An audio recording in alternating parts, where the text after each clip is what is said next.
말씀은 마태복음 13장 24절에서 30절 말씀이 되겠습니다. 마태복음 13장 24절에서 30절까지 말씀이 되겠습니다. 24절 예수께서 그들 앞에 또 비유를 들어 이르시되 천국은 좋은 씨를 제밭에 뿌린 사람과 같으니 사람들이 잘 때 그 원수가 와서 곡식 가운데 가라지를 덧뿌리고 갔더니 싹이 나고 결실할 때 가라지도 보이거늘 집 주인의 종들이 와서 말하되 주여 밭에 좋은 씨를 뿌리지 아니하였나이까? 그런데 가라지가 어디서 생겼나이까? 주인이 이르되 원수가 이렇게 하였구나. 종들이 말하되 그러면 우리가 가서 이것을 뽑기를 원하시나이까? 주인이 이르되 가만두라. 가라지를 뽑다가 곡식까지 뽑을까 염려하노라. 둘 다 추수 때까지 함께 자라게 두라. 추수 때 내가 추수꾼들에게 말하기를 가라지는 먼저 거두어 불사르게 단으로 묶고 곡식은 모아 내 곡간에 넣으리라 하리라. 아멘. 가을은 결실의 계절입니다. 이 열매를 바라보면서 두 가지를 생각하게 됩니다. 하나는 농부의 수고이고 또 하나는 하나님의 은혜입니다. 하늘에서 비를 주시지 않는다면 벼포기가 그렇게 잘 자랄 수가 없습니다. 아무리 내가 농사를 잘 지어놓았다 해도 큰 비가 한 번 오면 1년의 농사가 하루아침에 물거품이 되는 것을 우리가 종종 보게 됩니다. 내가 수고를 했지만 내 수고가 헛되지 않도록 하나님이 은혜를 주셔야 됩니다. 내가 노력을 하지만 내 노력이 헛되지 않도록 하나님께서 도와주셔야 됩니다. 오늘 이 본문은 씨 뿌리는 자의 비유의 연장입니다. 씨 뿌리는 자의 비유의 후편이라고 할 수가 있겠습니다. 주제는 천국입니다. 어느 농부가 밭에 씨를 뿌렸습니다. 씨가 잘 자라고 있습니다. 그런데 문제가 생기게 됩니다. 분명히 좋은 씨를 심어 놓았는데 어느 틈엔가 가라지가 섞여서 함께 자라고 있는 것이었습니다. 참 이상하네. 이 가라지를 뿌리지 않았는데 이 가라지가 도대체 어디서 날라왔는가? 이 가라지를 헬라어로 지자니아라고 말합니다. 이것은 피를 얘기하는 겁니다. 혹은 돌피라고 얘기도 합니다. 이것은 벼 모양과 비슷해서 알아보기가 처음에는 어렵습니다.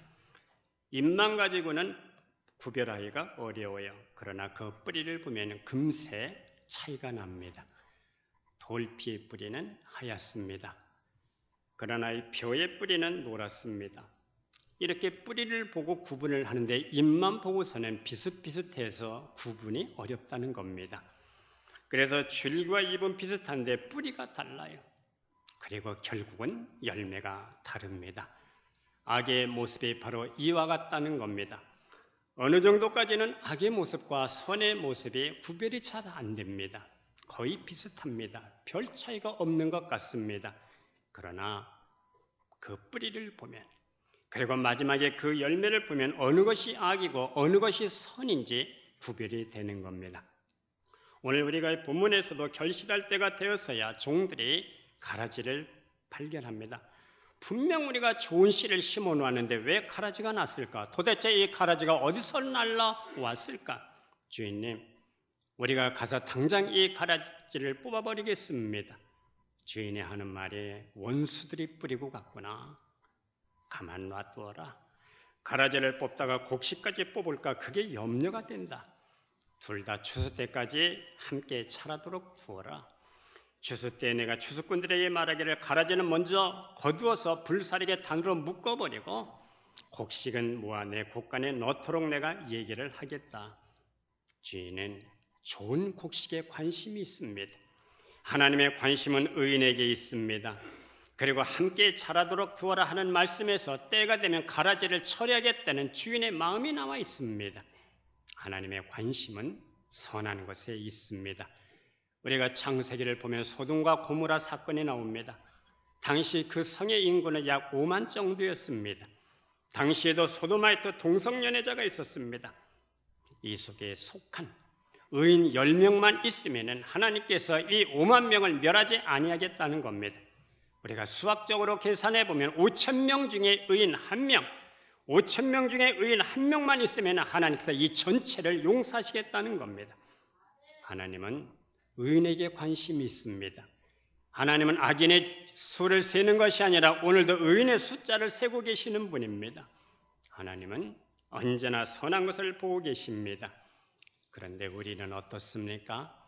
우리 타락한 인간의 본성은 10가지가 좋아도 한 가지가 안 좋으면 그 안 좋은 거 한 가지를 물고 늘어지는 것이 우리 타락한 인간의 본성입니다.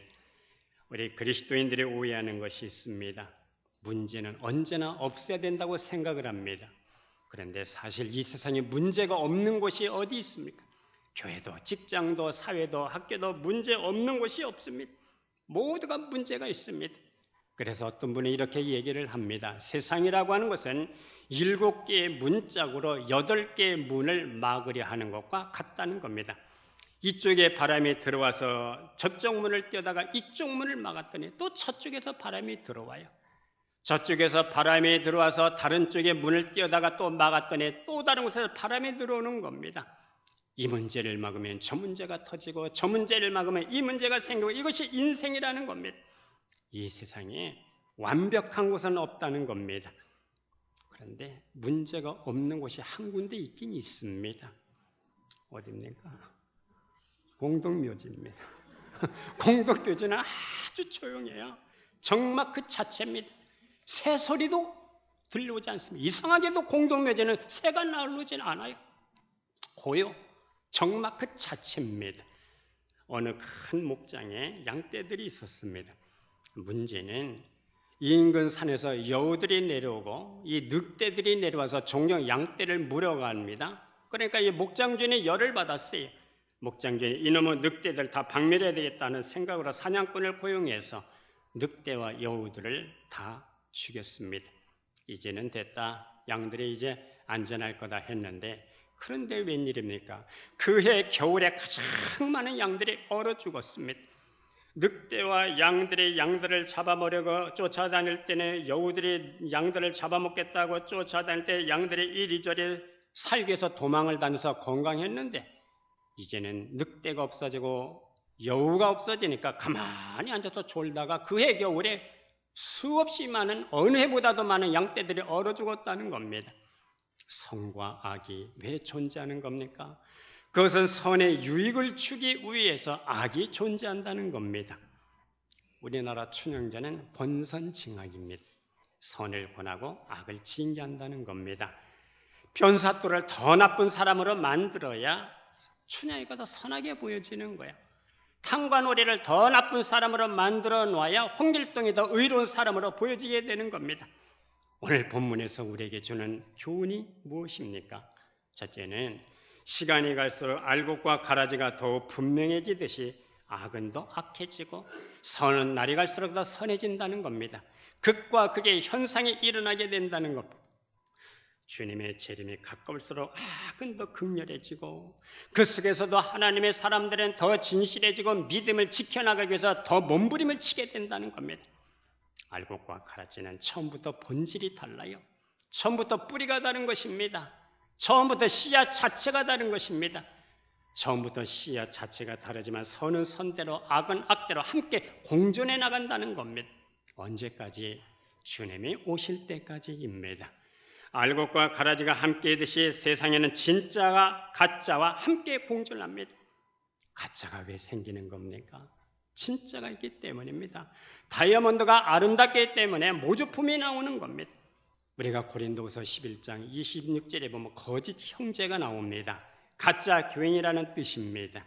갈라디아서 26장에 보면 다른 복음이 나와요. 가짜 복음입니다. 요즘 말로 말하면 가짜 복음, 가짜 보혜사도 있습니다. 데살로니가전서 2장을 보면 불법의 사람, 가짜 그리스도도 나와요. 적그리스도입니다. 계시록 2장 9장에 보면 사탄의 회가 나와요. 가짜 교회도 있습니다. 가짜와 진짜가 섞여 있습니다. 제가 학교 다닐 때 전공 책값이 좀 비쌌습니다. 그러니까 학생들이 머리를 써요. 학생들끼리 모아서 원본을 복사해서 원본보다 더 멋지게 만들어내. 이걸 해저판이라고 합니다. 원본보다도 아주 저 껍질도요, 표지도 더 멋지게 더 찬란하게 만들어 놔요. 사실 그러면 안 되는데 돈이 없으니까 학생들이 그렇게 책을 만들어내. 원본 이 책보다도 해저판이 더 책이 더 멋져요. 더 찬란합니다. 가짜는 진짜보다 더 화려하고 찬란하게 보입니다. 그러나 하나님의 정한 시간에 심판이 있습니다. 그러면 이와 같이 공존하는 이유가 어디 있습니까? 왜 하나님은 악을 벼락이라도 쳐서 멸하지 않고 왜 그대로 이 시대 속에서도 놔두느냐 하는 겁니다. 문제는 하나님이 벼락을 쳤을 때 살아남을 사람이 없다는 겁니다. 선한 일에 당장 복을 주시고 악한 일에 당장 벼락을 친다면 이 세상에 살아남을 사람이 없다는 겁니다. 알곡과 가라지가 공존하는 이유는 하나님은 알곡을 사랑하시기 때문입니다. 가라지를 뽑다가 알곡에 다치면 안 되기 때문입니다. 가라지 10개를 뽑다가 알곡에 하나라도 다치면 안 된다는 것이 이 밭주인의 마음이에요. 이게 하나님의 마음입니다. 이게 주님의 마음입니다. 보여지는 악인 모두를 그대로 심판해 버리는 동안 하나님의 사람 한 사람이 다치는 것을 하나님은 원치 아니하신다는 겁니다. 이게 주님의 마음입니다. 하나님은 의인과 악인의 밭에 여전히 비를 내려주십니다. 그럼에도 불구하고 하나님이 원하시는 바는 택한 백성, 하나님의 백성, 구원받은 백성이지 가라지를 살게 하기 위해서 비를 내리시는 건 아니라는 겁니다. 지금 영양분을 뺏기고 손해를 보고 억울함이 있고 불편함이 있지만 알곡을 다치게 할 수 없다는 것이 하나님의 마음, 밭주인의 마음이에요. 이게 바로 주님의 마음입니다. 이제 두 번째, 하나님께서 이 과정을 통해서 의인을 연단하시는 겁니다. 가라지와 함께 있다는 것은 참 괴롭습니다. 여러분, 불편한 사람하고 함께 밥을 먹으면 밥맛 좋습니까? 아무리 진수성찬이라도요, 불편한 사람하고 밥을 먹으면 마음이 왠지 불편해집니다. 그런데 이 어려운 과정을 통해서 가라지와 함께 한다는 것은 참 괴로운 일이지만 이 과정을 통해서 우리를 강하게 만들어 놓으시, 지혜를 배우게 하시는 겁니다. 이것이 바로 하나님의 다루심을 통과하는 겁니다. 여기서 우리가 성장하는 겁니다. 이것이 바로 성숙입니다. 무사한 일이 좋은 것 같지만은 절대로 그런 건 아닙니다. 인간의 행복은 하나님의 다루심을 통과하는 데 있는 겁니다. 하나님의 다루심은 우리를 금으로 만들어 놓는 겁니다. 우리가 하나님의 다루심의 손길을 받는다면 불로 재련한 정금이 될 것입니다. 하나님의 다루심을 받으면 깨닫게 되는 것이 있어요. 하나님이 내 인생의 전부라는 것을 깨닫게 되는 겁니다. 하나님께서 자신의 인생의 유일한 전부가 되신다는 것을 깨닫게 되는 겁니다. 그러고 보면 어느 날인가 그렇게 목숨 걸고 따라다녔다는 것이 한낱 우상이라고 하는 것을 깨닫게 되는 것이고, 내 인생 저 건너편에는 찰나적인 것을 넘어서 영원한 세계가 있다는 것을 깨닫게 되는 것입니다. 이것을 깨닫도록 다루심을 허락하는 것이 바로 주인의 마음이에요. 하나님의 마음입니다. 하나님이 유일한 전부가 되게 하시기 위해서 자기의 백성들을 광야 40년 동안을 그렇게 다루셨어요. 오늘도 동일하게 우리 인생 가운데 오셔서 하나님 우리를 다루시는 겁니다. 언제까지? 하나님께서 내 인생의 전부라고 하는 것을 고백할 때까지입니다. 하나님은 택한 자를 오늘도 다루시는 겁니다. 어느 분이 결혼은 사람을 다루는 하나님의 최고의 연장이라는 말을 했습니다. 젊은이들이 결혼할 때 환상을 갖고 결혼을 해요. 그런데 하나님은 정작 돌을 깨는 연장을 붙이신다는 겁니다. 돌을 깨는 연장이 바로 정입니다.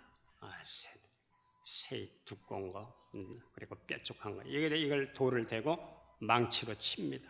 그럼 돌이 깨져나가는 겁니다. 아내에게는 남편이 정이 될 수가 있고 남편에게는 아내가 정입니다. 머지않아 결혼의 환상이 깨집니다. 그래서 어떤 분의 인생 최대의 실수는 결혼이라고 얘기를 합니다. 왜 그래요? 서로가 돌을 깨내는 정 역할을 하기 때문입니다. 가장 가장 가까운 사람이 가장 아프게 하는 겁니다. 그런데 하나님은 이 정을 통해서 서로를 다루어 나가게 하시는 겁니다. 걸작품으로 우리를 만들어 가시는 겁니다. 이 정을 통해서 자존심이 깨지게 되는 것이고 자아가 부서지게 만들어요. 때로는 세상에 가장 사랑하는 사람에게서 철저하게 버림받았다는 이 실망과 좌절에 빠지기도 합니다. 이 실패와 이 좌절을 통해서 부서지게 되고 깨지게 되고 이 부서짐을 통해서 깨닫는 것이 있습니다. 남편은 믿음의 대상이 아니라 사랑의 대상이라는 것을 알게 되는 거예요. 아내도 역시 완벽하지 않아 믿음의 대상이 아니라 서로 보완해야 할 사랑의 대상이라는 것을 깨닫게 되는 겁니다. 하나님이 전부이고 하나님이 믿음이며 소망인 것을 알게 하십니다. 그래서 하나님을 찾게 되는 겁니다. 그리고 믿음으로 살게 되고 기도하게 되는 것이고 하나님으로만 사는 것이고 하나님의 임재 앞에서 주님만 바라보게 되는 것입니다. 광야의 영성을 갖고 하나님이 전부이고 하나님만 바라보는 사람으로 우리를 만들어 가시는 겁니다. 이렇게 하나님의 다루심을 받아서 우리는 비로소 겸손하게 되는 겁니다. 그리고 하나님이 없는 인생이라는 것이 얼마나 허무하고 허망한 것인가를 깨닫게 되는 겁니다. 이제 하나님의 추수가 있습니다. 이것은 대단히 종말론적이면서 현재적입니다. 30절에 보면 둘 다 추수 때까지 자라게 놔둬라. 추수 때에 내가 추수꾼에게 말하기를 가라지는 먼저 거두 불사르게 단으로 묶어버리고 곡식은 모아서 내 곡간에 넣으리라. 내가 그렇게 얘기를 하겠다. 불사르게 한다는 것이 무슨 뜻입니까? 지옥으로 간다는 뜻입니다. 곡간은 내 곡간에 넣어라. 곡식은 내 곡간에 넣어라. 내 곡간, 주인의 곡간에 영원한 천국을 의미하는 겁니다. 이것은 하나님이 정하신 것이고 전적으로 하나님의 주권 속에 달린 것입니다. 이제 추수 때가 되면 이제는 별 도리가 없습니다. 뿌리가 다릅니다. 열매가 다르게 나타납니다. 마지막 모습이 다르고 그 열매가 다르기 때문에 더 이상 이제는 함께 공존할 수가 없습니다. 이것이 바로 종말론적인 심판입니다. 빛과 어둠이 함께 공존할 수가 없습니다.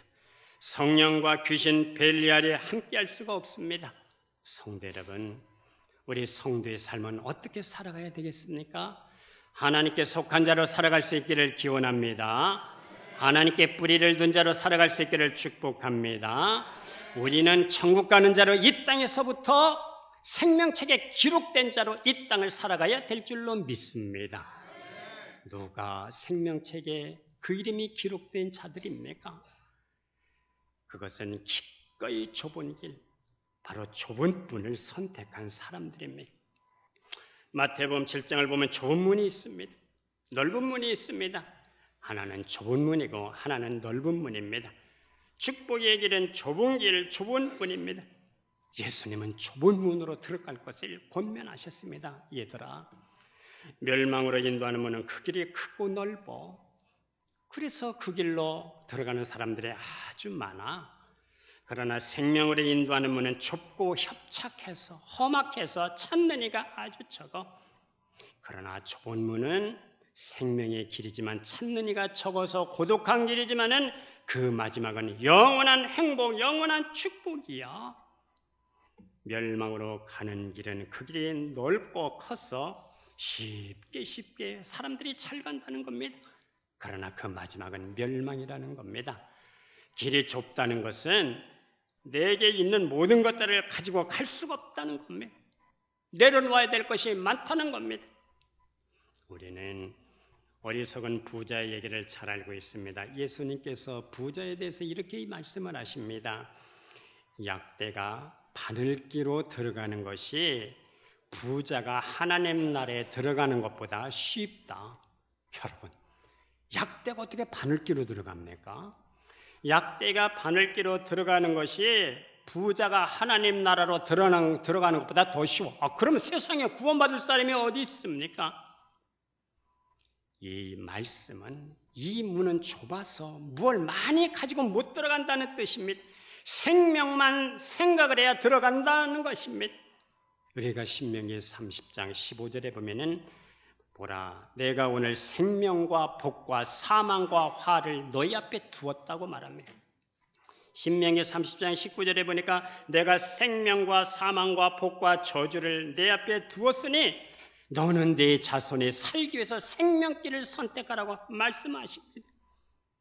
하나님과 바알 사이에 방황하고 오류를 범하고 있는 이스라엘 백성들에게 엘리야가 외칩니다. 너희가 어느 때까지 두 사이에서 머뭇하려느냐? 불러 응답하신 자 그가 여호와야. 성도 여러분, 오늘도 불러 성령으로 응답하시는 자가 여호와인 줄로 믿으시기를 바랍니다. 불러 응답하시는 자 그 여호와를 선택하여 너희가 사는 거야. 그분이 하늘문을 열고 닫을 수 있는 분이야. 그분을 선택하여 하늘문이 열리는 것이고 하늘문이 열려야 이 땅의 문제도 열리게 되는 것이야. 그런데 너희가 언제까지 이렇게 두 사이에서 머뭇하려고 하느냐? 언제까지 그렇게 오래를 범하고 있을 것이냐? 성도 여러분, 생명의 길과 사망의 길이 우리 앞에 있습니다. 선악과가 우리 앞에 있습니다. 이 생명의 길을 선택할 수 있기를 주의 이름으로 축복합니다. 이 생명의 길은 어떤 대가를 치르고자 할지라도 갈 만한 가치가 있는 길입니다. 그러나 이 생명의 길, 믿음의 길, 진리의 길, 그 길에는 예수 그리스도와 부딪힌 경험이 없으면 확신을 갖기가 어려워요. 이 좁은 길에는 예수님과 부딪히고 그분께 순종하고 굴복한 자만이 선택할 수 있는 길입니다. 할렐루야. 주님은 좁은 길에서 계시는 길, 넓은 길에는 주님이 안 계셔. 왜? 그 길은 너무 쉬워요, 가기가. 그러나 이 생명의 길, 좁은 길은 너무나 좁고 협착하고 찾는 이가 적기 때문에 주님이 그곳에 서 계시는 겁니다. 할렐루야. 설교를 준비를 하다 이런 생각이 한번 들어요. 군대 생활할 때 100km 행군이 있었어요. 전반기 한 번, 후반기 한 번. 자, 그런데 100km 행군할 때 땀을 참 많이 흘립니다. 그러면 종종 탈진 현상이 일어나서 도중에 쓰러지는 병사가 나오게 됩니다. 그러면 쓰러질 때쯤에서 이것을 막기 위해서 대대 부관이 소금을 나눠줘요. 옛날에 기차 안에서 계란을 사 먹으면 소금을 이렇게 싸서 주지 않습니까? 그것보다 조금 더 많은 소금을 줘요. 이거 먹고 물 마시고 쓰러지지 말라 하는 겁니다. 주님은 좁은 길에 서 계시는 겁니다. 막 수고하고 힘들어할 때 얘야 그 짐을 나에게 맡겨다오. 주님은 좁은 길에서 만날 수가 있어요. 할렐루야. 계시록 13장 10절에 보면 성도들의 인내와 믿음이 여기 있다고 말씀을 하십니다. 좁은 길, 생명의 길에서만이 주님을 만날 수가 있습니다. 할렐루야. 생명의 선택은 자원적이고도 행복한 선택이에요. 요즘 말하면 아주 탁월한 선택입니다. 두 번째, 생명의 선택은 바로 십자가의 길입니다. 주님이 지신 십자가와 부딪힌 경험이 있는 자만은 이 확신을 갖고 자기를 뽑아낼 수가 있어요. 좁은 길로 가기 위해서 들어가기 위해서 자기를 죽이는 작업을 할 수가 있습니다. 생명을 선택하는 길은 바로 십자가의 길입니다. 예수님께서도 말씀을 하셨습니다. 나를 따라오려거든 자기를 부인하고 자기 십자가를 지고 나를 따르라, 쫓으라. 좁은 길은 포기해야 될 것이 많아. 내려놓아야 될 것도 많습니다. 바울처럼 나는 날마다 죽노라, 바울처럼 자기를 죽여야 됩니다. 그런데 내 뜻대로 살겠다는 사람은 십자가가 필요가 없습니다. 내가 하나님의 사람으로 살아가겠다는 사람, 그리스도와 연합해서 내가 살겠다는 사람, 그리스도로 살려고 하는 사람은 삶의 중심이 바로 십자가입니다. 십자가 없이는 영성으로 성장할 수가 없어요. 십자가 없이는 성품의 변화가 일어나지 않습니다. 주님이 우리 삶의 전 영역에서 역사하실 수 있는 근거는 바로 십자가입니다. 이 천연적인 지정의 우리 육신의 속에 남아있는 처리되지 않은 이 본성을 처리하고 신성한 성품이 우리 안에 들어와 변화를 일으킬 수 있는 근거는 오늘도 예수 그리스도의 십자가인 것을 믿으시기를 바랍니다. 우리 잘 부르죠. 나는 가리라 주의 길을 가리라 주님 발자취 따라 나는 가리라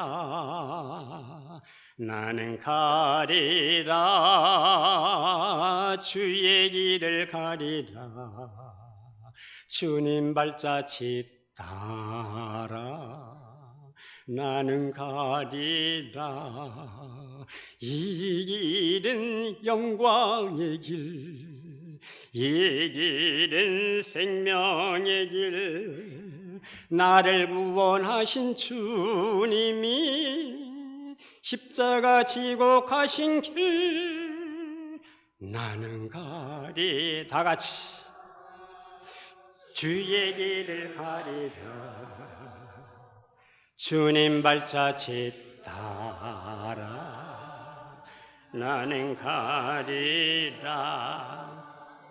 할렐루야. 그래서 우리는 이렇게 기도합니다. 주님, 내가 날마다 내 자아를 부인하기를 원하고 십자가에서 이것을 주님과 함께 내 자아가 처리되기를 원합니다. 주님이 겟세마네 동산에서 경험하셨던 것처럼 기도하셨던 것처럼 나 자신을 부인하고 아버지의 뜻을 따랐던 예수님처럼 나도 겟세마네 동산으로 올라가 겟세마네 체험을 통해서 하나님과 깊은 교통하기를 원합니다. 이런 기도가 필요합니다. 그런데 자기를 죽이는 작업이 그렇게 쉽지가 않아서 이게 내 힘으로 안 되기 때문에 우리가 성령님을 의지하는 겁니다. 우리 안에 예수의 영이 있는 자만이 아들의 영이 있는 자만이 성령의 이끌림을 받아서 좁은 길로 들어갈 수가 있습니다. 그리고 그 결과는 영광스러운 부활입니다. 그 영광스러운 부활의 권능이 내 안에서 생명으로 역사하시는 것을 우리가 날마다 경험할 수가 있는 것입니다. 우리는 언젠가 도착 지점이 서로 다르게 될 것입니다. 어떤 사람은 멸망의 길로 어떤 사람은 구원의 길입니다. 내가 이 땅에서 어느 길을 선택했느냐에 따라서 영원한 운명이 결정이 되는 겁니다. 한 유명한 디자이너가 과도한 스트레스 때문에 눈에 홍채가 유착이 돼서 실명 위기에 빠졌어요. 홍채가 뭔가 그랬더니 홍채는 카메라, 조리의 역할을 한다고 합니다. 눈으로 들어오는 이 빛의 양을 조절하는 이 기능을 가진 것이 바로 홍채라고 합니다. 이 밝은 곳에서는 이 빛의 양이 좀 적게 들어와서 물체가 좀 정확하게 보이고요. 또 빛이 좀 적은 곳에서는 이 조리개가 많이 열려서 빛이 많이 들어오게 해서 물체가 정확하게 보이고 이 조리개 역할을 하는 것이 바로 홍채라는 겁니다. 그런데 이 눈에 홍채가 붙어버려서 이렇게 사람의 눈을 보면 갈색이 있지 않습니까? 눈 안에? 사람의 눈을 본 일이 없는 거. 이렇게 사람의 눈을 한번 보세요. 보면은 이 눈 속에 검은 점 그 옆에 갈색이 있어요. 이게 바로 홍채예요. 그런데 홍채가 붙어버려서 그 기능이 상실이 돼서 실명이 된다는 겁니다. 이 디자이너가 실명이 되면 어떻게 되는 겁니까? 그 인생 끝나는 거 아닙니까? 우리가 재작년에 안유한 목사님이 와서 우리 간증을 하셨어요. 이분이 오늘 갑자기 실명이 된 겁니다. 이분이 사석에서 하는 얘기가 목사님 내가요 어느 날 갑자기 눈 기능을 잃어버리고요 얼마나 답답한지 막 가슴이 터질 것 같아. 하루에도 죽고 싶은 생각이 막 12번이 더 일어나더라는 겁니다. 그리고 오늘 갑자기 눈 감고 한번 생활을 한다고 생각해 보세요. 가슴이 터지겠나 안 터지겠나. 터지지 말라고 갈비뼈를 만들어 놓으신 거예요. 그래 병원에서는 약으로도 못 고치고 수술로도 고칠 수가 없다는 겁니다. 이제 내 생명은 끝났구나. 그런데 마침 그때 그 출석하는 교회에서 부흥회가 있었어요. 하나님 앞에 매달렸습니다. 3일 동안 집회를 통해서 큰 은혜를 받았어. 그리고 마지막 집회 날에 예수님이 너희의 죄 때문에 돌아가셨다.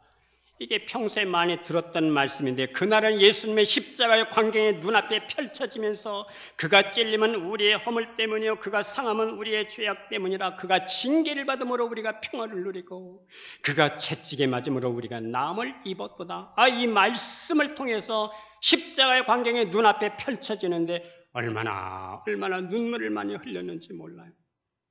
예수님께서 내 죄 때문에 십자가에서 돌아가시는데 이제 나는 눈이 멀어도 좋다 막 그런 생각이 들어요. 세상에 태어나서 그렇게 눈물을 많이 흘려본 적이 없어. 자기 몸에서 눈물이 그렇게 많이 쏟아져 나오는 것도 처음 경험을 했습니다. 그런데 그날 밤은 참 이상하게도 마음이 평안해지면서 단잠을 잤습니다. 그리고 며칠 후에 병원에 갔더니 의사가 고개를 갸우뚱갸우뚱거리는 겁니다. 근래 무슨 일이 있었습니까? 아무 일도 없었는데요. 진짜 아무 일도 없었습니까? 예, 아무 일도 없었는데요. 참 이상하네요. 기적이 일어났네요. 예, 우리 교회에서 부흥회가 있어서 제가 운 일은 있습니다. 그렇군요. 그동안 바짝 말라서 붙어있던 홍채가 눈물 때문에 떨어져서 홍채가 정상으로 돌아왔습니다.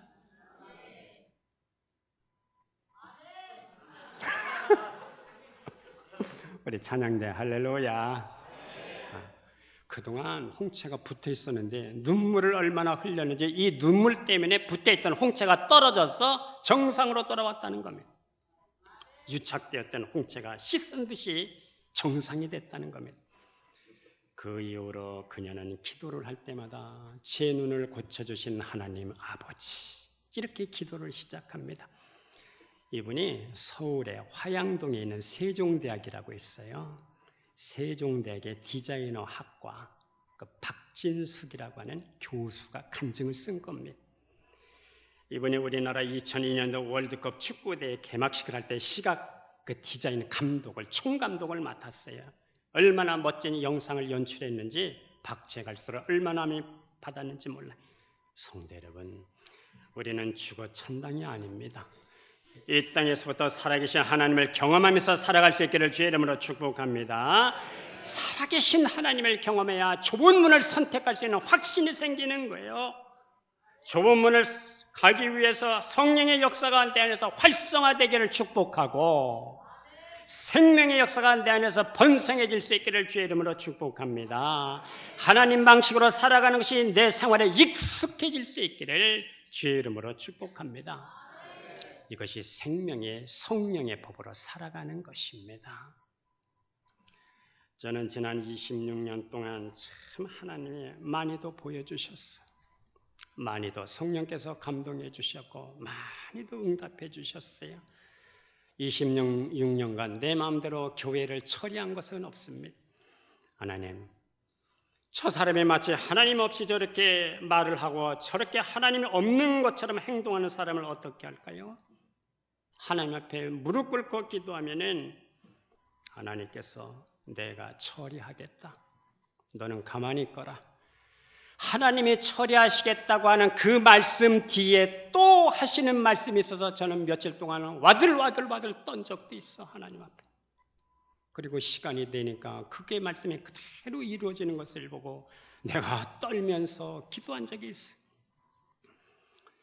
어떤 때는 그 사람의 영성 상태를 보여주셔서 놀란 적도 있습니다.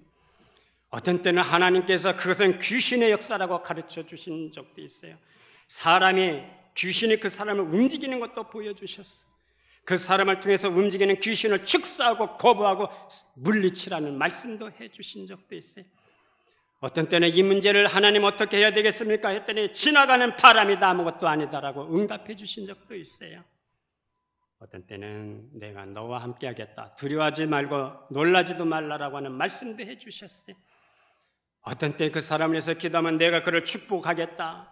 뿐만 아니라 그의 자자손손 내가 축복하시겠다는 말씀도 하나님이 해주셨어요. 그러면 정말 그 사람이 잘 되는 것도 보았습니다. 저는 내가 결정하고 내가 그 사람들이 불쌍해서 내가 필리핀 가는 줄 알았어요. 내가 속으로만 누구에게도 말하지 않고 기도하고 있었을 때에 우리 목회자들 모임에 기도가 있었어요. 기도회가 끝나고 나오는데 어느 목사님이 장 목사님이 필리핀 가는 것은 하나님이 보내시는 거래요. 영 아멘이 쳐. 나는 내가 가는 줄 알았지. 내가 결정하고 저 사람들이 불쌍해서 내가 가서 섬기고 내가 봉사해야 되겠다. 그래서 내가 가는 걸로 알았는데 그게 아니라네. 다른 목사님의 입을 통해서 하나님이 보내신 것이라고 말씀을 하죠. 내가 하나님 앞에 이렇게 반문했어요. 하나님, 이 비밀을 이렇게 일찍 누설하면 우회하십니까? 아직도 내가 몇 년 더 있어야 되는데. 참 기절하겠어요. 기절하겠어. 그런데 그 목사님의 입을 통해서 하나님이 보내신다는 겁니다. 가면 반드시 해야 할 사명이 있다는 겁니다. 선교제를 가보니까 신학교 때가 마지막 학기 때 선교학을 들었어요. 이것은 선택 과목이었어요. 그런데 몇 사람 듣질 않았습니다. 선택 과목이라 그런지. 그런데 그 교수님이 강의 시간에 종종 울면서 강의를 하셨거든요. 우리 선교학을 가르치면서. 그분이 인도네시아 선교사님으로 몇 년간 이제 섬기다가 봉사하다가 오셔서 장로신학대학에서 이제 교수로 이제 교수 일을 하고 계셨어요. 선교학을 가르쳤어요. 전공이 선교학입니다. 그런데 그분이 선교학을 가르치면서 막 때로는 막 눈물 지면서 손수건으로 막 울면서 이렇게 강의를 하셨어요. 나는 그때 그게 이해가 안 됐어요. 그런데 내가 선교 현장을 가보니까 나도 모르게 눈물이 나오더라고. 성도 여러분, 그래서 제가 하나님 앞에 이렇게 기도할 때가 있어요. 하나님, 나 같은 게 뭘 내가 하면 내가 뭘 합니까? 그랬더니 아니다. 네가 반드시 해야 할 사명이 있다는 겁니다. 요즘에는 제가 하나님, 저는 주님이 기대가 됩니다. 성도 여러분, 우리 인생 속에 오셔서 역사하시는 주님을 기대할 수 있기를 주님의 이름으로 축복합니다. 주님이 많이도 보여주셨어요. 주님이 많이도 응답해 주셨어요. 주께서 성령으로 많은 감동도 주셨어요. 응답도 많이 해주셔서 우리 서남교회 사랑스러운 성도님들과 함께 26년 동안 목회를 할 수가 있었습니다. 제가 이 다음에 천국 가면 우리 성도님들을 자랑할게요. 명아멘을 안 하시고. 할렐루야. 성도 여러분, 오직 하나님으로만 살아야 하나님의 세계가 열려지는 겁니다. 하나님의 세계를 경험해야 좁은 문에 대한 확신이 생기는 겁니다. 이 믿음이 이 확신을 갖고 생명의 길로 살아갈 수 있기를, 복된 길로 갈 수 있기를 주의 이름으로 축복합니다. 우리 복음성가, 우리 찬송가 620장 잘 부르죠. 이 믿음 더욱 굳세라 주가 지켜주신다. 어두운 밤에도 주의 밝은 빛 인도하여 주신다. 우리가 이 땅에서부터 하나님의 영광과 그 능력을 드러내지 못한 사람은 그 나라에 갔을 때 멸관이 없습니다. 영원한 땅을 얻고 영원한 멸관을 얻을 사람은 이 땅에서부터 하나님의 말씀을 선택한 사람들입니다. 우리가 히브리서 11장을 보면 믿음으로 산 사람들의 특징이 나와 있어요. 그들은 세상에 보지 못하는 것을 보면서 살아간 사람들, 세상에서 듣지 못하던 주님의 음성을 듣고 살아간 사람들, 세상에 줄 수 없는 이 비전에 붙들려 살아간 사람들입니다. 우리 모두 그곳에 시선을 고정시키고 삶의 방식을 선택할 수 있기를 주님의 이름으로 축복합니다. 우리가 로마서 8장 18절에 보면 생각컨대 현재의 고난은 장차 우리에게 나타날 영광과 좋게 비교할 수 없도다. 장차 나타날 영광, 거기에 우리 마음을 두고 이 땅을 살아갈 수 있기를 주의 이름으로 축복합니다. 기도하겠습니다. 하나님 아버지, 우리 하나님의 마음은 은혜, 관심이 많은 마음인 줄로 믿습니다. 우리는 이 땅을 살아가면서 내가 노력하고 수고했을지라도 하나님의 은혜가 필요한 자들이 오니 하나님의 은혜로 살아갈 수 있도록 도와주시옵소서. 이 땅에서부터 살아계신 하나님을 경험하는 자들이 되게 하여 주시옵소서. 주님의 발자취를 따라가 좁은 길, 생명의 길로 살아갈 때 곳곳에서 나타나시는 주님을 경험하는 자들이 되게 하여 주시옵소서. 예수님의 이름으로 기도드리옵나이다. 아멘.